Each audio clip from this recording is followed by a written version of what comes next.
The room was too bright when my husband decided to prove I was financially useless. We were standing in front of the entire staff at our Charlotte headquarters, department heads, warehouse managers, regional partners who had flown in that morning. The quarterly board meeting had already run long. Charts glowed behind him. Revenue projections. Growth curves. A polished future. Mark smiled. Easy and confident. One hand resting on the podium like he owned the air in the room.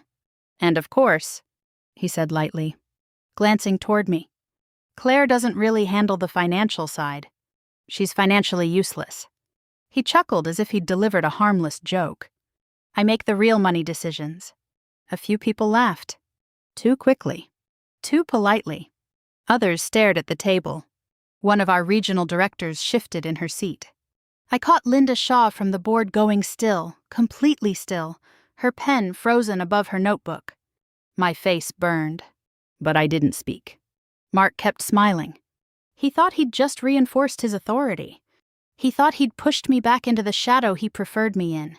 What he didn't know, what he couldn't possibly know yet, was that the paperwork he'd filed earlier that afternoon might have already shifted the balance of power in a way he never saw coming. He moved on to the next slide as if nothing had happened. Strategic financial discipline, he continued, tapping the screen. That's how we scale. Ethan, his younger brother and our CFO, stepped forward to take over the numbers. The projections were aggressive. Too aggressive. I had never seen this exact version of the deck. He clicked through growth forecasts that assumed contracts not yet finalized. Revenue curves that rose with unnatural smoothness. There was a new phrase on the slide I hadn't approved. Post-restructuring share alignment. Post-restructuring. No one had discussed restructuring with me in any meaningful detail. I folded my hands in front of me and kept my expression neutral. Around the room, staff nodded along. A few glanced at me as if waiting for confirmation. I gave them none. When the presentation ended, a partner from Raleigh asked the question that shifted the temperature. With outside capital potentially coming in, he said carefully, how does voting control look after restructuring? Mark didn't hesitate. Leadership remains stable. I'll continue as CEO, and our structure won't change in any way that affects operational control. He said it smoothly. Convincingly, Linda and our corporate counsel exchanged a look. Not dramatic, not obvious, just long enough to matter. The meeting adjourned with scattered applause. People filed out in clusters, whispering. A few stopped by me.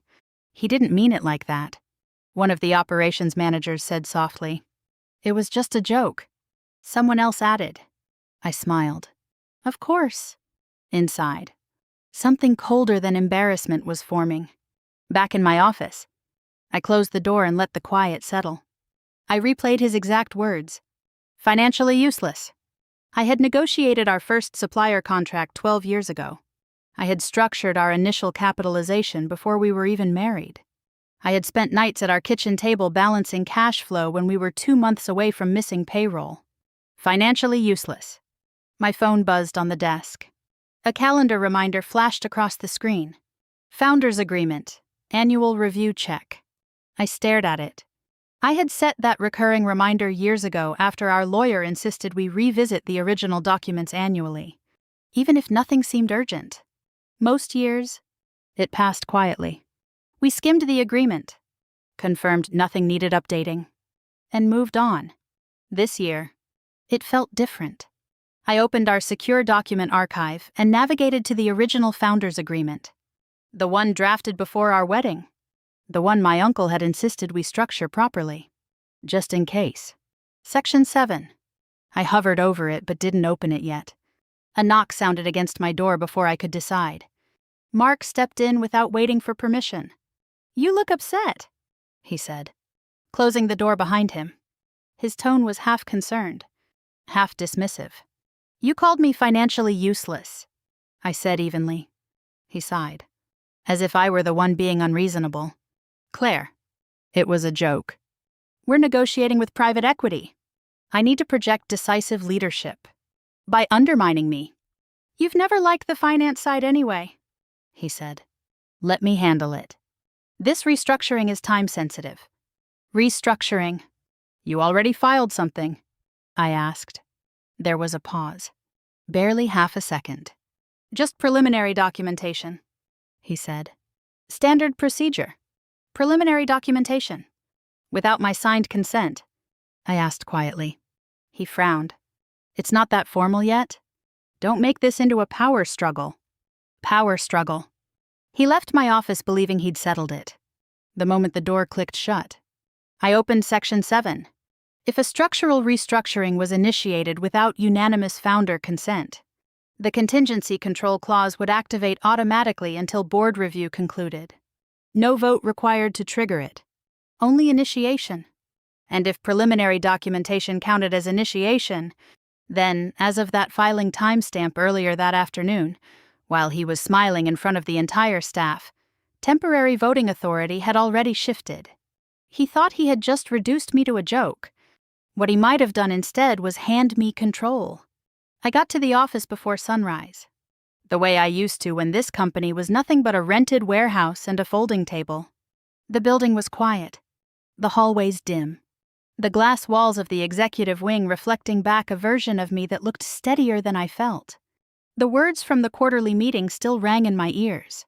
Financially useless. He had said it with a smile. Like a harmless joke. Like I was a decorative plant in the corner of the boardroom instead of a founder. I unlocked my office and sat down without turning on the lights. My laptop screen glowed in the darkness as I logged into the secure archive labeled Founders, Original Filings. I hovered over the folder for a moment before opening it, my finger resting on the trackpad. Section 7. I hadn't looked at that clause in years.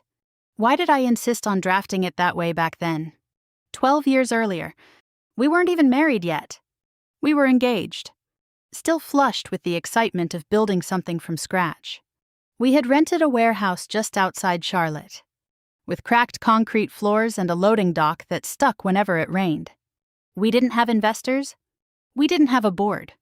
We had one used forklift, a line of credit, and a shared belief that we could make medical supply distribution more efficient for regional clinics. Mark handled the pitching. He had the charisma, the confident handshake, the easy laugh that made hospital administrators lean in. I handled everything else. Vendor contracts, pricing negotiations, payroll, insurance, compliance filings. I built the spreadsheets that kept us from collapsing in the first year. The money that got us started came from my grandmother's inheritance. It wasn't glamorous. It was a modest sum she had saved over decades. And I put more than half of it into that warehouse without hesitation. I believed in us. My uncle, a retired corporate attorney, didn't believe in us. Not in the romantic sense. Love is wonderful. He had told me over coffee the week before we signed the incorporation documents. But never confuse love with leverage. He insisted we formalize the founders' agreement before the wedding. Mark had laughed at first, said it felt unromantic, but he agreed. We sat in a small law office downtown and initialed every page. That was where Section 7 was born. The Founders' Contingency Control Clause. It was simple in structure, complicated in implication. If either founder initiated structural restructuring without unanimous written consent, temporary voting consolidation would activate in favor of the founder who had contributed the greater share of initial capital. The consolidation would remain in effect until formal board review resolved the dispute. It wasn't about punishment. It was a safeguard, a circuit breaker. Mark had skimmed that page and grinned at me. "You'll never need that," he said, tapping his pen against the margin before signing. I remembered smiling back. Back in the present. I pulled up yesterday's slide deck from the quarterly meeting. I scrolled to the section on strategic growth and share alignment. The phrasing caught my eye again. Preliminary restructuring filing submitted. The word filing mattered. I opened the state's corporate registry portal and checked the timestamp. There it was. Submitted yesterday afternoon? During the same window of time he was standing in front of our entire staff, joking about how I didn't understand real financial decisions. If a filing had been submitted before unanimous founder consent, then the clause didn't wait for permission. It activated. My phone buzzed. Breaking the silence, it was Ethan. Need access to the updated financial reports? He texted. They're under confidential negotiation review. Not necessary for you right now. Not necessary for me. I stared at the message, remembering Thanksgiving 3 years ago when he had said, half joking over pie, companies outgrow sentimental leadership. I hadn't realized at the time that I was the sentimental one in his mind. I replied simply, I'll need full access. A few minutes later, my phone rang again. Linda Shaw. Her voice was careful. Claire, are you comfortable with the new share alignment strategy? I didn't answer her question. Has any restructuring documentation been formally logged with the state? There was a pause on the line. Papers rustled. Yes, she said finally. Preliminary documentation was time-stamped yesterday afternoon. The same afternoon. After the humiliation. After the applause. I ended the call and leaned back in my chair, my pulse steady now in a way it hadn't been the day before. This wasn't about wounded pride anymore. This was about governance. I opened the original Founders Agreement and scrolled to Section 7, reading every line slowly. Initiation. Submission. Activation. The clause did not require me to approve its use. It required a triggering action, and he had taken it. I drafted a short email to corporate counsel. Subject: Confirmation of Compliance, Section 7 activation. I kept the tone neutral. Professional. I asked whether the preliminary filing submitted yesterday constituted initiation under the contingency language and whether review procedures were required. No accusations. No emotion. I hit send and watched the message disappear into the server. If the clause had activated, then as of yesterday afternoon, he was no longer the only one in control. He just didn't know it yet. I got to the office before sunrise. The way I used to when this company was nothing but a rented warehouse and a folding table. The building was quiet. The hallways dim. The glass walls of the executive wing reflecting back a version of me that looked steadier than I felt. The words from the quarterly meeting still rang in my ears. Financially useless. He had said it with a smile. Like a harmless joke. Like I was a decorative plant in the corner of the boardroom instead of a founder. I unlocked my office and sat down without turning on the lights. My laptop screen glowed in the darkness as I logged into the secure archive labeled Founders, Original Filings. I hovered over the folder for a moment before opening it, my finger resting on the trackpad. Section 7. I hadn't looked at that clause in years. Why did I insist on drafting it that way back then? 12 years earlier. We weren't even married yet. We were engaged, still flushed with the excitement of building something from scratch. We had rented a warehouse just outside Charlotte, with cracked concrete floors and a loading dock that stuck whenever it rained. We didn't have investors.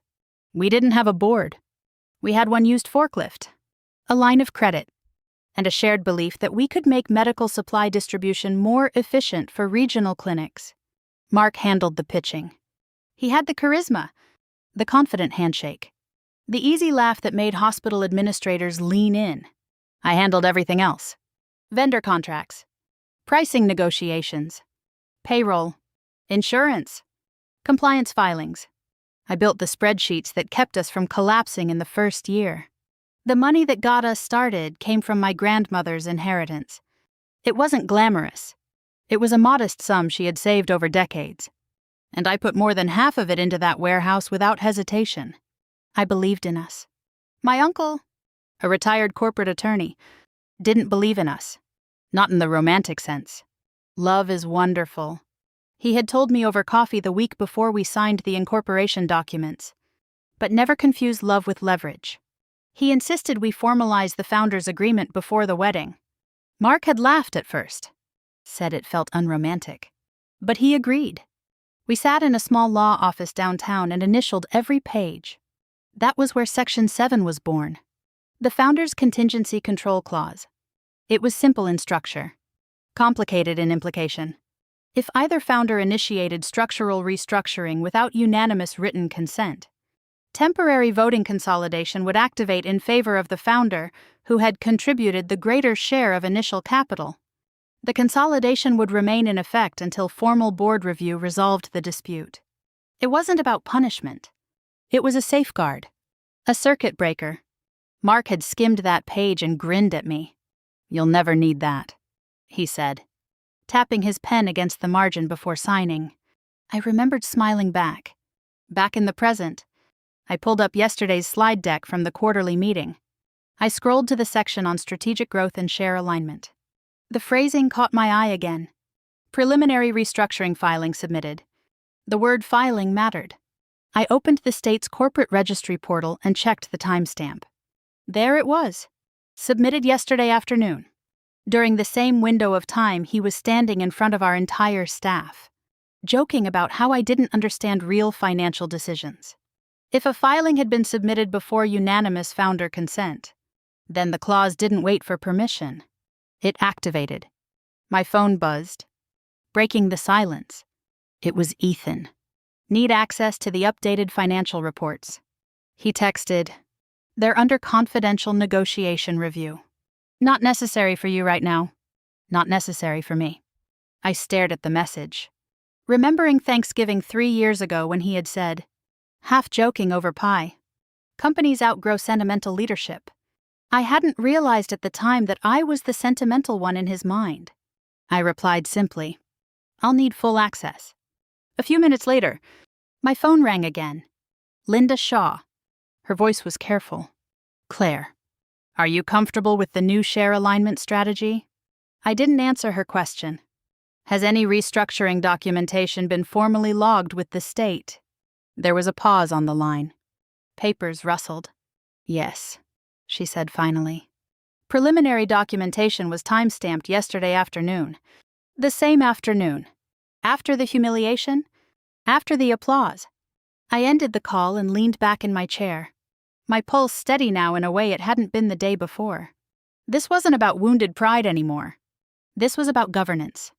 I opened the original founders' agreement and scrolled to Section 7. Reading every line slowly. Initiation. Submission. Activation. The clause did not require me to approve its use. It required a triggering action, and he had taken it. I drafted a short email to corporate counsel. Subject: Confirmation of compliance. Section 7 activation. I kept the tone neutral. Professional. I asked whether the preliminary filing submitted yesterday constituted initiation under the contingency language, and whether review procedures were required. No accusations. No emotion. I hit send and watched the message disappear into the server. If the clause had activated, then as of yesterday afternoon, he was no longer the only one in control. He just didn't know it yet. The email subject line was impossible to ignore. Founder contingency activation. Formal board review. It landed in every director's inbox at 9:17 on Thursday morning. By 9:20, the energy inside our Charlotte headquarters had shifted. Conversations stopped when I walked past. Doors closed a little more quickly. The word activation traveled faster than any official announcement. Mark stood near the executive glass wall, phone pressed to his ear, voice low and controlled. He looked composed from a distance. Up close, I could see the tightness in his jaw. A second email followed minutes later. Corporate counsel attached the full founders' agreement, including the sealed appendix that had not been referenced in years. Section 7 was highlighted in yellow. There was no more pretending it was a technicality. Linda asked me to meet her before the formal session. We sat in a small conference room with the blinds half drawn. "Are you intending to enforce the temporary consolidation?" she asked quietly. "I'm intending to enforce the agreement as written," I replied. She studied me for a long moment.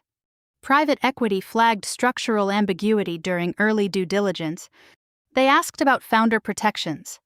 So they had already noticed, "This isn't just internal anymore," she added. "If governance appears unstable, they should walk if governance isn't stable," I said. She nodded slowly. The emergency board review convened at 10 o'clock. Smaller room this time. No staff. No applause. Just 5 directors, corporate counsel, an outside advisory attorney dialed in. Mark, Ethan, and me. The air felt heavier than it had during the quarterly meeting. Corporate counsel opened with a formal statement. Preliminary restructuring documentation was submitted without documented unanimous founder consent. Under Section 7. This constitutes initiation and triggers contingency review. Mark leaned forward immediately. It was a preliminary filing. Intent matters. Counsel didn't flinch. Contract enforcement is based on language, not intent. The operative term is initiation. Ethan cleared his throat. Operational control hasn't changed. We're still running the company. Operational roles remain intact pending review, counsel said evenly. However, voting authority under structural decisions is temporarily consolidated. The outside attorney's voice crackled through the speakerphone. Until the board concludes its review, consolidated voting authority rests with the higher capital founder. Every eye in the room shifted toward me. 70%. Not permanent ownership. Not a hostile takeover. But for the duration of this review window, any structural decision required my approval. Mark's confidence flickered for the first time. This was never meant to override executive leadership, he said. Sharper now. We're talking about growth strategy. We're talking about governance compliance, Linda corrected calmly. One of the independent directors flipped through the printed slide deck from the quarterly meeting, where the financial projections presented on Tuesday reviewed after the filing was submitted. Silence. Corporate counsel answered, any material representations made after initiation but before disclosure may fall under fiduciary scrutiny. The word scrutiny settled over the table like dust. Ethan shifted in his seat. The projections reflect forward-looking optimism.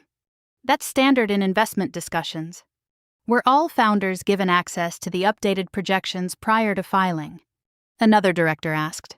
Ethan hesitated. Just long enough. They were time-sensitive, he said. Private equity wanted acceleration. Linda looked at counsel. Given the activation, do we have grounds to request independent verification of those projections? Counsel folded her hands. The board has full authority to initiate review under contingency conditions. Mark's phone buzzed on the table. He glanced at the screen, then turned it face down. This is spiraling, he said. We're risking the deal over semantics. This isn't semantics, I said quietly. It was the first time I'd spoken since the meeting began. It's structure. The room went still again. Corporate counsel formally stated the conclusion. As of the filing timestamp Tuesday afternoon, Section 7 is active. Temporary consolidated voting authority is legally recognized. Any structural action requires approval under that framework. The board secretary began recording the acknowledgement in the official minutes. The same board that had watched him call me financially useless now documented my controlling authority in writing. Mark pushed back his chair slightly. You're turning this into a power struggle. No, I said. You did that when you filed without unanimous consent. Linda proposed the first motion. Suspend restructuring discussions pending independent review of financial projections. Seconded immediately. All eyes turned to me. Under consolidation. My vote determined the outcome. I approve the motion, I said. The board voted unanimously in favor. A second motion followed. Notify private equity of internal governance clarification and temporary pause. Approved. The meeting adjourned without raised voices. Without dramatic gestures. Just procedure. As directors stood and gathered their folders, compliance quietly handed counsel a thin folder labeled Revenue Recognition Adjustments, CFO Approval Required. Counsel's expression didn't change, but she kept the folder. Mark walked out first, shoulders stiff. Ethan lingered near the door, pale. I stayed seated until the board secretary finished reading back the final recorded line. Temporary Consolidated Voting Authority acknowledged. He had tried to erase my voice in front of the company. Now the board had documented it in ink. The night before the emergency board review, the house felt like it was holding its breath. Mark was downstairs in the kitchen, pacing between the island and the sliding glass doors, his voice low and controlled as he spoke to the private equity partners on speaker. I could hear fragments drift up the staircase. Temporary governance clarification. Nothing material. Completely stable. Stable. I was in my home office with a stack of printed documents spread across my desk, the founders' agreement, the restructuring filing, the projected valuation summaries Ethan had presented. The numbers looked different on paper than they had on a glowing screen in front of applauding staff. My email chimed. It was from a junior compliance analyst who rarely contacted me directly. The subject line read, "Clarification on revenue timing." I opened it. She had attached an internal spreadsheet comparing projected revenue in the investor deck to finalized signed contracts. Several figures had been advanced into the current quarter despite pending approvals. For optics, she wrote carefully. This was approved at CFO level. My eyes lingered on that phrase. For optics. I leaned back in my chair, staring at the ceiling. This was no longer just about voting control. It was about whether the foundation of the restructuring was honest. Downstairs. Mark's voice sharpened. We're aligned, he said. There is no internal conflict. Aligned. I closed my laptop and went to bed without speaking to him.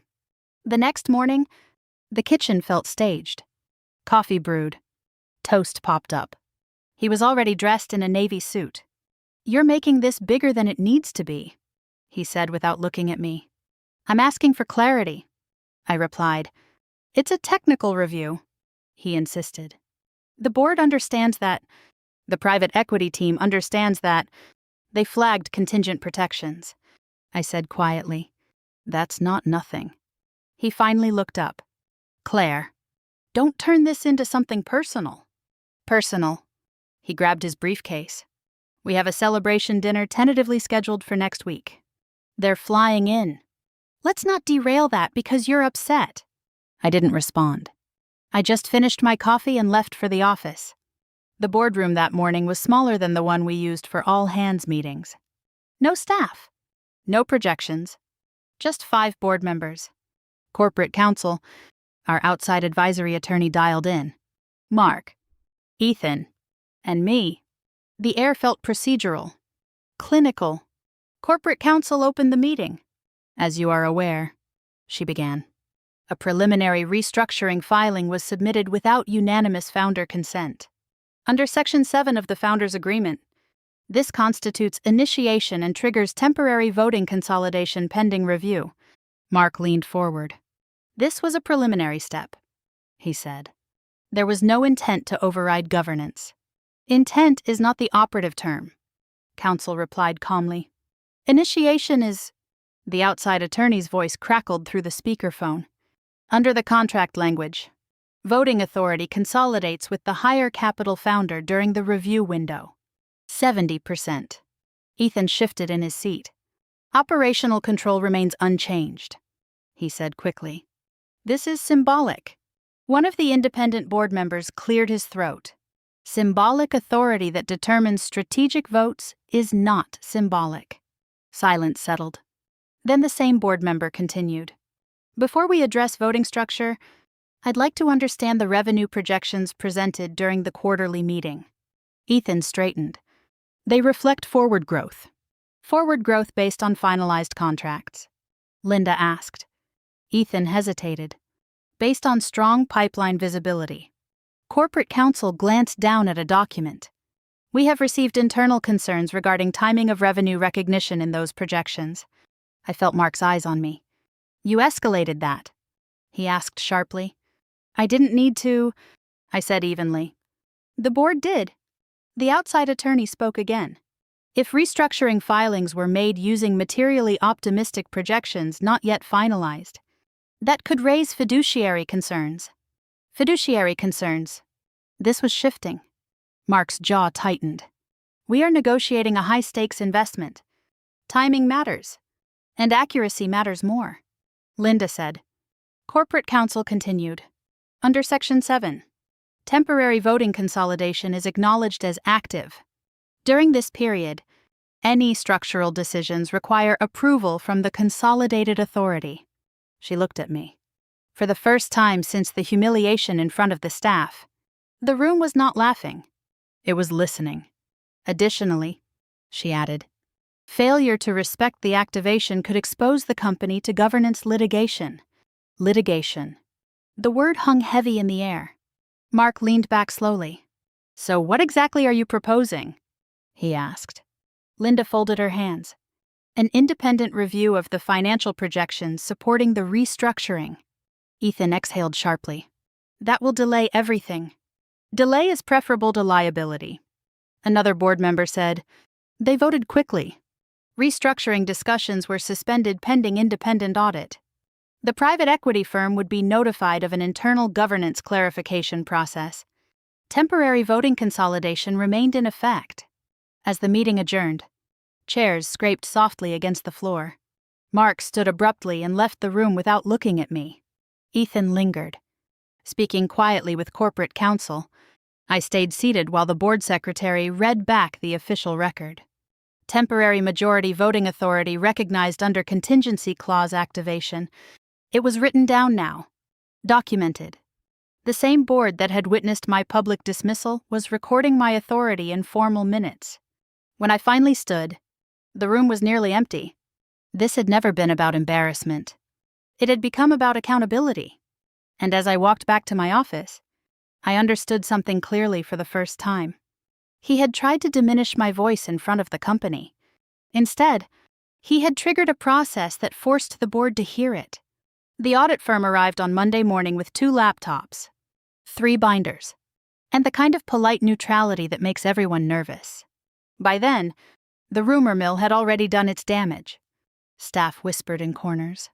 Department heads spoke in lowered tones. Private equity had sent a brief message placing negotiations on temporary hold pending governance clarification. Mark continued to come into the office every day, still carrying the CEO title, still holding meetings, but something in his posture had changed. The confidence he used to project so easily now felt forced, like a suit tailored for a version of him that no longer fit. The auditors requested direct access to revenue recognition logs authorized by the CFO. That meant Ethan. I sat in on the initial briefing with the audit team and the board subcommittee. They spoke in measured phrases: preliminary review, variance analysis, comparative projection modeling. What they meant was simple. The growth curve presented at the quarterly meeting did not match the internal conservative forecast circulated 2 weeks earlier.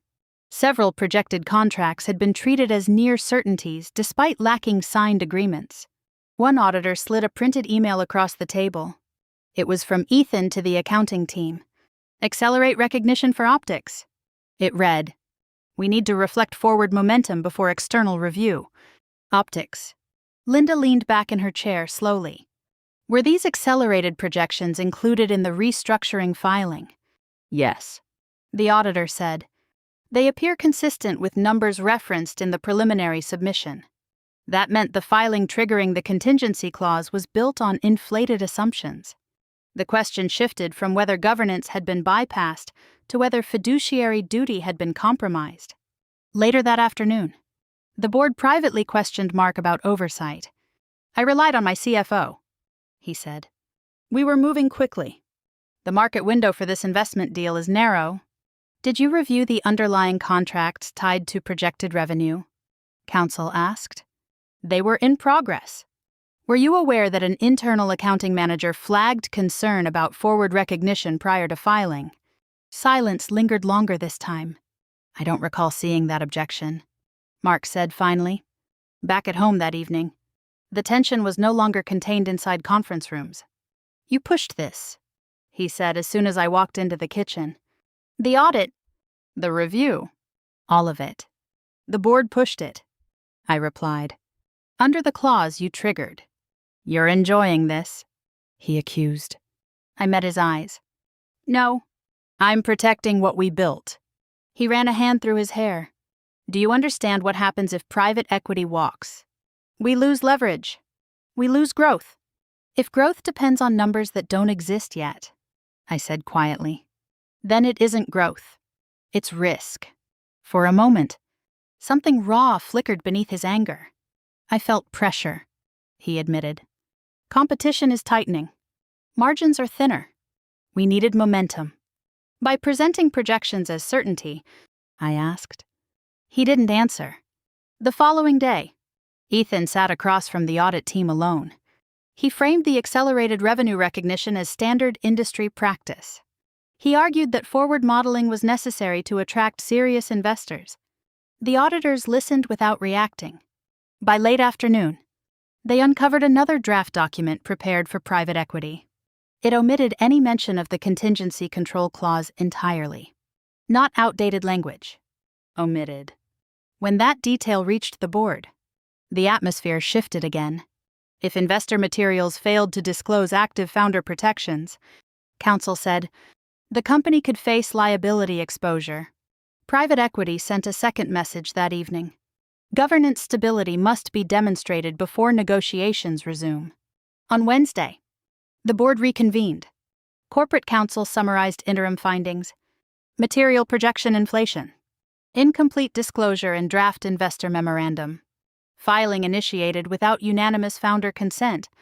The phrase executive oversight deficiency appeared in the written summary. Linda placed her pen down deliberately.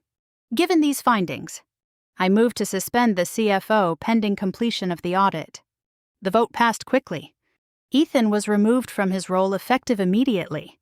He left the building that afternoon under quiet supervision. No dramatic confrontation. No raised voices. Just a cardboard box and a security badge deactivated. I expected to feel vindicated. Instead, I felt the weight of it. The same board that had watched me sit silently while my husband called me financially useless was now documenting financial misconduct inside our family business. As the audit deepened, another question surfaced. If executive oversight failed at the CFO level, one director asked, does that extend upward? Mark sat straighter. This was an operational misjudgment, he said. Not deception. Intent does not erase exposure. Counsel replied. The contingency clause remained active. Temporary consolidated voting authority remained in my hands. One director proposed forming an interim oversight committee to supervise operations during the remainder of the review. Chaired by me. Mark's expression hardened. This is overreach, he said. No, Linda replied evenly. It's governance. By the end of the session, private equity had formally paused the deal. The audit timeline extended another week. The board scheduled a final determination meeting. As we left the building that evening, Mark walked ahead of me in silence. He had tried to prove I was financially useless. Now the board was asking whether his leadership had been financially reckless. The final audit report arrived on a gray Tuesday morning, delivered in a sealed envelope that felt heavier than paper. By then, private equity had formally withdrawn from negotiations, citing governance instability. Staff had stopped speculating and started watching. The building felt suspended between two versions of the future. The board convened an executive session without delay. Corporate counsel began reading from the summary. Material overstatement of projected revenue tied to unsigned contracts. Accelerated recognition directives issued at CFO level. Omission of active contingency protections in draft investor memorandum. Failure to obtain unanimous founder consent prior to restructuring filing. Each sentence landed like a measured strike. Then came the line that shifted everything. Executive oversight deficiency at CEO level. Mark's face changed. Not dramatically, but in the way someone does when they realize the ground beneath them is not stable. This was not intentional misrepresentation, he said, voice tight. We were positioning the company competitively. Positioning must remain within fiduciary boundaries. Linda replied. The first motion was straightforward. Terminate Ethan Bennett as Chief Financial Officer effective immediately. The vote passed unanimously. There was no argument left to make. Ethan's acceleration directives. His omission of the clause from investor materials. The internal objections he had ignored. All of it had been documented. The second motion took longer to voice. Review executive leadership in light of audit findings. Silence stretched across the table. Mark leaned forward.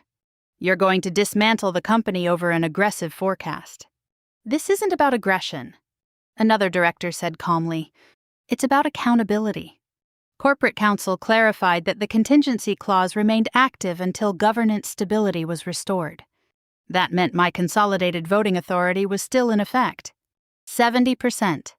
Enough to decide the outcome of any structural vote. Mark looked at me directly for the first time since the meeting began. "You're really going to do this?" he asked. There was no anger in his voice now, only disbelief. "We're following the agreement you signed," I said. A brief recess was called before the executive vote. He followed me into the hallway outside the boardroom. "You could stop this," he said quietly. "You could vote this down." "You filed without my consent," I replied. "I was securing our future. By sidelining me. By ignoring governance." He ran his hand through his hair. "You always chose peace. I thought you would again. That was the truth underneath everything." He thought I would absorb the humiliation, accept the restructuring, sign whatever was placed in front of me for the sake of unity.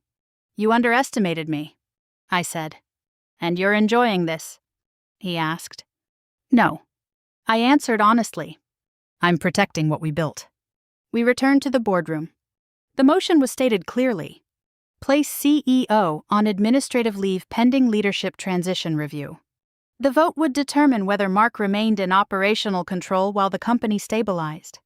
Under normal circumstances, it would have required a simple majority. Under contingency consolidation, my vote carried decisive weight. For a moment, I allowed myself to remember the early days. The rented warehouse, the folding table, the nights we calculated payroll together, the belief that we were partners. Then I remembered the boardroom laughter. Financially useless. "I support the motion," I said. The vote passed. Mark was placed on temporary executive leave, effective immediately. An interim operational committee was formed, chaired jointly by me and Linda, until an independent CEO could be appointed. Mark remained a shareholder. He retained equity. But he no longer controlled daily operations. There were no raised voices, no slammed doors, just signatures and recorded minutes. As the meeting concluded, he stood slowly. "You didn't have to take it this far," he said. "You took it that far when you filed without consent," I replied. That evening, he packed a small suitcase and left the house. We agreed to pursue legal separation to protect both personal and corporate assets, while governance reforms were finalized. The board scheduled a final vote to permanently amend structural safeguards once the contingency clause expired. The building felt different the next morning. No whispers. No tension. Just a quiet sense of recalibration. I sat in the same boardroom where he had once reduced me to a punchline. Now the future of the company rested on how responsibly I would use the authority he never thought I would claim. He had believed I was financially useless. Now the board had decided his leadership was financially unsustainable. 6 months later, I walked into the same boardroom where my husband once called me financially useless. And this time no one was laughing. The lighting hadn't changed. The long walnut table was the same. The framed awards along the wall still carried our company's name. But the energy in the room felt entirely different, measured, steady, professional. At the head of the table sat our new CEO, an experienced executive the board had recruited after the audit concluded. He wasn't flashy. He wasn't charismatic in the way Mark had been. But he was precise, careful, transparent. I sat to his right as board chair. Not a shadow. Not an afterthought. A decision maker. The quarterly review was thorough and calm. Revenue numbers were conservative but solid. Internal controls had been strengthened. The audit recommendations had been fully implemented. Every projection was backed by documentation. No one rushed slides. No one joked about who understood money and who didn't. Private equity had reopened discussions, this time under revised terms and full disclosure. They respected the governance reforms. They respected the clarity. That was the irony. The deal Mark tried to force through with inflated projections was now being renegotiated on cleaner ground because the board had slowed down, because accountability had replaced urgency, because the contingency clause he once dismissed had forced us to confront weaknesses we would have otherwise ignored. 2 weeks before that meeting, The board voted on a permanent governance amendment. The contingency clause that had temporarily consolidated voting authority to me was set to expire once the review period closed. We could have reverted to the old structure. We could have pretended this was a one-time disruption. Instead, we formalized reform. Dual signature requirements for structural filings. Mandatory disclosure of founder protections in any external investor materials. Independent audit triggers built directly into restructuring language. The vote was unanimous. Not because I controlled 70% of the authority anymore, but because the board understood that structure protects companies from ego. Mark remained a shareholder. He retained his equity. But he no longer held an executive title. We finalized our legal separation quietly. There was no explosive courtroom drama. No screaming headlines. Just paperwork and a shared acknowledgement that business and marriage had become too entangled to survive the breach of trust. One afternoon, he asked to meet for coffee. He looked older. Not physically, but in the way someone does after losing a narrative they believed in. "I underestimated you," he said. "You underestimated the agreement," I replied. He gave a small, tired smile. "I thought you would choose peace." "I chose stability," I said. He nodded slowly. "I thought calling you financially useless would push you back into your lane." There it was. The truth beneath everything. He hadn't just wanted authority. He had wanted dominance. And he had believed I would protect him from consequences. Ethan's departure had been finalized months earlier. No criminal charges were filed. But his reputation in the industry had shifted. Severance was reduced due to the audit findings. Internal control systems were rebuilt from the ground up. The company survived. Stronger than before. Not because of revenge, but because governance was respected. A few weeks after the permanent reforms were adopted, I was invited to speak at a regional Women in Business conference in Raleigh. I almost declined. Public speaking had never been my comfort zone. But I went. I stood on a stage in front of women who looked like me, some older, some younger, women who had built companies quietly, who had handled payroll, compliance, contracts, strategy, and still introduced themselves as just helping out. I told them about structure, about reading every clause, about not confusing love with leverage. I did not describe the humiliation in detail. I didn't need to. When I finished, a woman in her early 60s approached me with tears in her eyes. "My husband always says I don't understand the financial side," she whispered. "But I signed the original loan documents." I squeezed her hand. "You understand more than you think," I said. The last quarterly meeting of the year took place on a clear winter afternoon. As the board wrapped up discussion, the new CEO turned to me. "Any final comments from the chair?" I looked around the table. 6 months earlier, I had sat in this room and absorbed a public dismissal. I had felt small, embarrassed, erased. Now I felt steady. "We move forward," I said simply. With transparency. The meeting adjourned without tension. After everyone left, I stood alone for a moment in the boardroom. He once said I was financially useless. The board now consulted me before every structural vote. The difference wasn't in the numbers. It was in the boundaries. If you've ever been underestimated in your own family business, if someone has laughed at your role, minimized your contribution, or spoken over you in a room you helped build, I hope you remember this. Power does not disappear just because someone dismisses it. Sometimes it waits quietly in a contract, in a clause, in a line of fine print you insisted on years ago when no one else thought it mattered. And sometimes it waits inside you. If this story felt familiar, tell me in the comments. Have you ever been told you didn't understand the financial side? Would you have enforced the clause or walked away? Stay here if stories about betrayal, hidden power, and accountability resonate with you. There are more stories coming. Stories about women who were underestimated and chose not to stay silent. He believed I had no voice. The truth was, I had control all along. I just finally chose to use it.